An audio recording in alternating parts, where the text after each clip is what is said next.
अगर आप भी लेना चाहते हैं देश दुनिया की तमाम जानकारी तो आज ही सब्सक्राइब करें हमारे चैनल को। साथ ही नीचे दिए बेल आइकन को जरूर दबाएं ताकि हर अपडेट आप तक पहुंच सके। नमस्कार, भारत साक्षी न्यूज सेंटर पर आप सभी का स्वागत है। भारतीय सेना चीन की चाल पर सतर्क निगाह रखे हुए है और उसकी किसी भी हिमाकत का जवाब देने के लिए पूरी तरीके से तैयार है।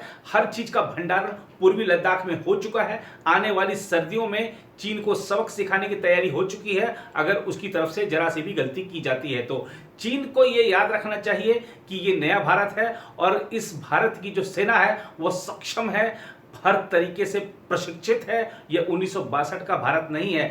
आप LAC पर जाकर देखेंगे, पूर्वी लद्दाख में जाकर देखेंगे, हम आपको अपनी इस रिपोर्ट में दिखाएंगे। T-72 टैंक, T-90 टैंक, गरजने वाली बरसने वाली तोपें तैनात कर दी गई हैं। रक्षा साजो सामान से हमारे जो जवान हैं वो लैस हैं। संवेदनशील जो क्षेत्र हैं वहां पर उनकी तैनाती हो चुकी है। चीन को सर्दी में गर्मी का एहसास और उसकी गलती का एहसास दिलाने की तैयारी पूरी है। आज की इस रिपोर्ट में हम विस्तृत तरीके से इस मुद्दे पर बात करेंगे। इसके अलावा कृषि विधेयकों को जिनको राष्ट्रपति ने अपनी मंजूरी दे दी है उस पर भी बात करेंगे। लेकिन सबसे पहले बात करते हैं भारतीय सेना की, जो पराक्रम दिखाने के लिए एक बार फिर से पूरी तरह तैयार है। चीन ने जरा भी गलती की तो वो इस बार बहुत बड़ा उसका परिणाम, दुष्परिणाम उसका भुगतेगा। भारतीय सेना कई दशकों के अपने सबसे बड़े सैन्य भंडारण अभियान के तहत पूर्वी लद्दाख में ऊंचाई वाले क्षेत्रों में लगभग 4 महीनों की भीषण सर्दियों के मद्देनजर टैंक, भारी हथियार, गोला बारूद, ईंधन के साथ ही खाद्य और आवश्यक वस्तुओं की आपूर्ति में लगी हुई है। सैन्य सूत्रों ने कहा कि शीर्ष कमांडरों के एक समूह के साथ थल सेना प्रमुख जनरल MM नरवणे इस विशाल अभियान में निजी तौर से जुड़े हुए हैं। इसकी शुरुआत जुलाई के मध्य में हुई थी और अब यह पूरा होने जा रहा है। सूत्रों ने कहा कि खासी संख्या में T-90 और T-72 टैंक, तोपों, अन्य सैन्य वाहनों को विभिन्न संवेदनशील इलाकों में पहुंचाया गया है। इस अभियान के तहत सेना ने 16,000 फुट की ऊंचाई पर तैनात जवानों के लिए बड़ी मात्रा में कपड़े, टेंट, खाद्य सामग्री, संचार उपकरण, ईंधन, हीटर और अन्य वस्तुओं की भी ढुलाई की है। देखा जाए तो अब तक का यह सबसे बड़ा साजो सामान यानी लॉजिस्टिक अभियान है जो आज़ादी के बाद लद्दाख में पूरा किया गया है। यह विशाल स्तर पर है। भारत ने किसी भी चीनी दुस्साहस से निपटने के लिए पूर्वी लद्दाख में 3 अतिरिक्त सेना डिवीजन की तैनाती की है। वहां अक्टूबर से जनवरी के बीच तापमान 0 से नीचे 5 डिग्री सेल्सियस से 0 से 25 डिग्री सेल्सियस नीचे के बीच रहता है। भारत ने यूरोप के कुछ देशों से सर्दियों के कपड़े आदि आयात किए हैं और पूर्वी लद्दाख में सैनिकों को पहले ही उनकी आपूर्ति की जा चुकी है। क्षेत्र में हजारों टन भोजन, ईंधन और अन्य उपकरणों के परिवहन के लिए C-130J सुपर हरक्यूलिस और C-17 ग्लोबमास्टर सहित भारतीय वायुसेना के लगभग सभी परिवहन विमानों और हेलीकॉप्टरों का उपयोग किया गया। इसमें कोई शक नहीं है कि लद्दाख की सर्दी सख्त और कठिन है और इसमें भी कोई शक नहीं है कि हम इस कठिन और सख्त सर्दी के लिए तैयार हैं। हमारी एडवांस विंटर स्टॉकिंग और फॉरवर्ड विंटर स्टॉकिंग कंट्रोल में है। हाई कैलोरीफिक और न्यूट्रिशनल राशन, हर तरह के फ्यूल, ऑयल्स और lubricants, special winter clothing, winter tentage और हीटिंग अप्लायंसेस भरपूर मात्रा में अवेलेबल हैं। क्योंकि अलग अलग जगह पर अलग अलग तरह के हैबिटेट की ज़रूरत है, इस रिक्वायरमेंट को मीट करने के लिए कई प्रकार के हैबिटेट को केटर किया गया है।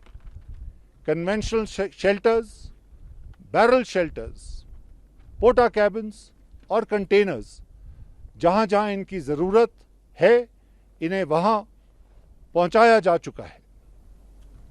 इससे आगे जो रिक्वायरमेंट है उसकी भी प्लानिंग की जा चुकी है। आज हमारे हेलीकॉप्टर्स की हेली लिफ्ट कैपेबिलिटी इतनी अच्छी है कि हम ये कंटेनर हैबिटेट को लिफ्ट और शिफ्ट की क्षमता रखते हैं।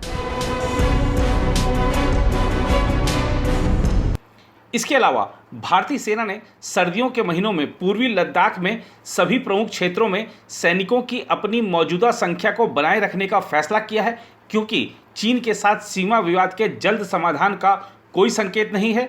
भारतीय वायुसेना ने भी वास्तविक नियंत्रण रेखा से लगे क्षेत्रों में हाई अलर्ट पर बने रहने का फैसला किया है।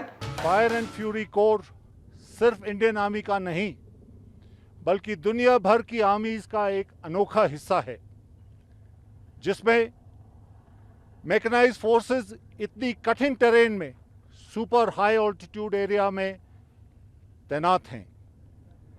टैंक्स, इन्फेंट्री कॉम्बैट व्हीकल्स और हेवी गन्स का मेंटेनेंस ऐसी कठिन टेरेन में बड़ी चुनौती बन जाता है।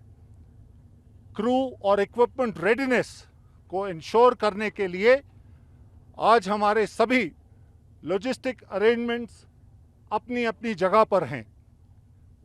ये क्रू और इक्विपमेंट रेडीनेस को हम कैसे अचीव करेंगे?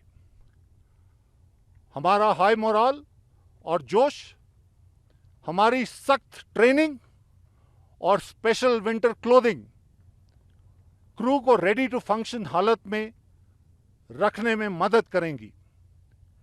विंटर ग्रेड्स के फ्यूल्स, ऑयल्स और lubricants, tanks, infantry combat vehicles और हेवी गन्स के मेजर असेंबलीज और स्पेयर्स की अवेलेबिलिटी और हमारे फॉरवर्ड रिपेयर टीम्स जो कि इन सिटू लोकेशंस में हर जगह पर मौजूद रहेंगे, ये सब इंश्योर करने की हमारी इक्विपमेंट हर तरह से और हर समय मेंटेन रहे, ये हमारी कोशिश है।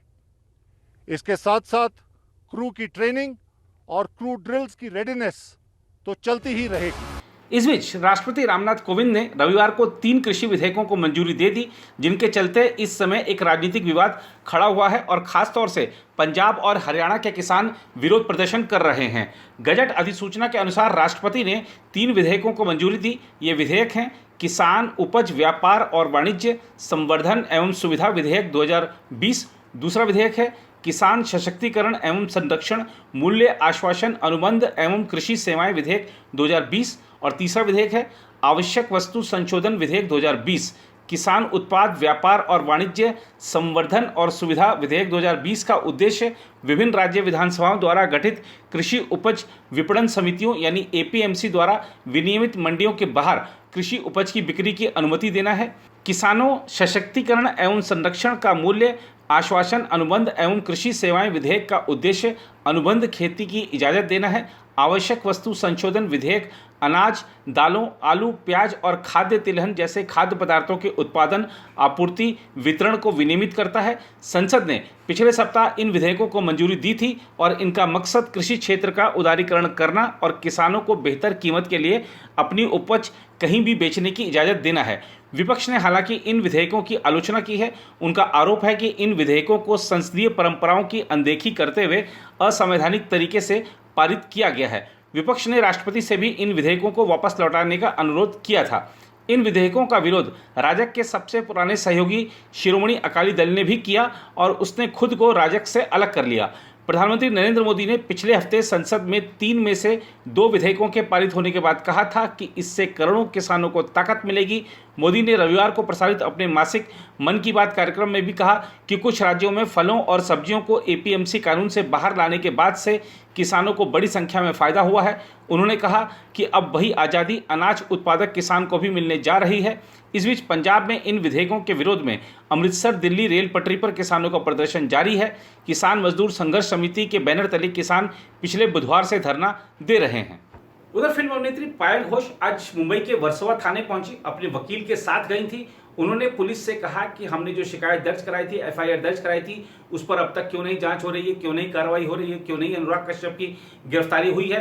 पायल घोष ने अपने वकीलों के साथ मीडिया से जब बातचीत की तो कहा कि अगर पुलिस ढिलाई बरतती है, पुलिस कार्रवाई नहीं करती तो मैं भूख हड़ताल पर बैठ जाऊंगी। आइए आपको दिखाते हैं पायल घोष जब पुलिस थाने के बाहर मीडिया से बातचीत कर रही थी तब उसने क्या कहा। विक्टिम को कितने घंटों में बैठना पड़ा था? विक्टिम को 7-7 घंटे अस्पताल में बिताना पड़ा। 2 दिन अस्पताल में बिताया उन्होंने। अभी और एक दिन बिताना है। क्या डर है? हरासमेंट है पूरी। मुझे लोग बोल रहे हैं कि मेरा फ्रेम उधर बना, मेरा फ्रेम उधर बना। पायल अगर लगे आप किस बात का डर? क्या आप क्या करेंगी? आपको क्या करेंगी? आपको नितिन जी को पता है। आपको किसी ने धरने की बात आपको किसी ने कुछ कहा है? जस्टिस नहीं मिला तो फिर देंगे। किस तरीके से धरना देंगी? Hunger strike. हंगर स्ट्राइक आज आप हंगर स्ट्राइक पे बैठेंगी? आज नहीं, जब अगर जस्टिस नहीं हुआ तो करेंगे, ऐसा पायल ने बताया।